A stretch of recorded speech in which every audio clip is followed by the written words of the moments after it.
أعوذ بالله من الشيطان الرجيم. بسم الله الرحمن الرحيم.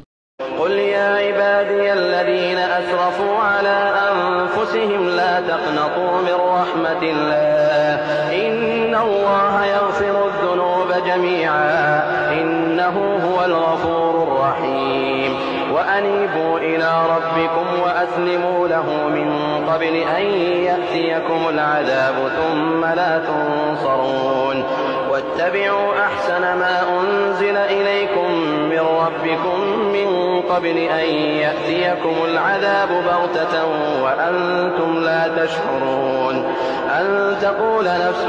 يا حسرة على ما فرطت في جنب الله وإن كنت لمن الساخرين